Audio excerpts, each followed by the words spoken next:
So today we're going to take these scented pelargoniums out of the pot with the help of Edward Scissorhands here. What time do you call this? Afternoon.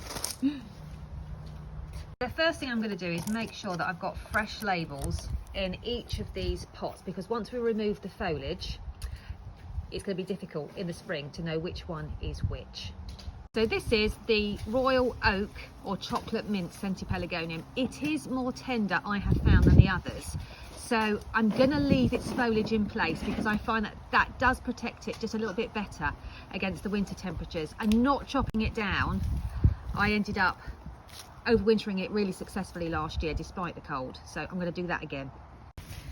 So Neil's cutting down all of the foliage because otherwise they just take up so much room in the greenhouse or polytunnel. And it's really tempting. I know you're thinking, why can't you take cuttings? They're tender. So we're overwintering them, so they're going to go semi-dormant. So it makes sense that that's not the time of the year that you take cuttings, because they're not actively growing. Oh, it smells beautiful. Stinks. It's gorgeous. Yeah. This smells so good. So this was a cutting that I took in the summer, when the scented pelargoniums are actively growing. The scented pelargoniums we've got now are starting to go into their dormant state because it's cold, which means if you try and take a cutting, they're not going to put down any roots. So all you'll do, although it's really tempting, all you'll do is end up wasting an entire day taking millions of cuttings. But unless you're going to add artificial heat and light, they are just not going to take, and they're going to rot in their trays. So don't do it. We'll save scented pelargonium cuttings, and if you're in the southern hemisphere, there are some stories pinned to highlights on how you can take yours. Otherwise, we're just going to get them to tick over.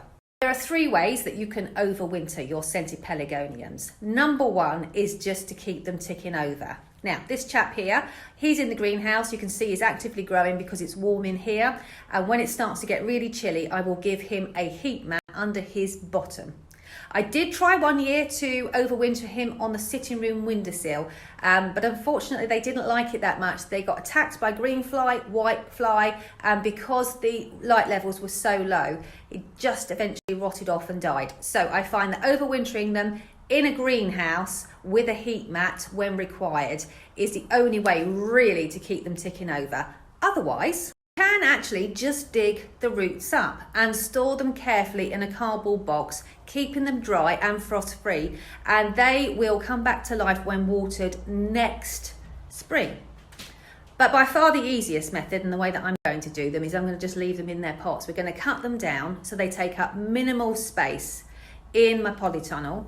If it gets very warm in the polytunnel, we might have to water them, but otherwise we're going to keep them on the very dry side. Sure you check underneath the rims of your pots, because look, I've just found a little baby snail family, and they would have been transferred to the polytunnel. We don't want them in there, do we? Absolutely not. It's not a hotel, you know. Just giving them a good old brush. I'm going underneath all the rims. And look, another little family caught. So I just wanted to show you how little room they're taking up. And because they're going to be dormant, we can actually stack on top if we need to.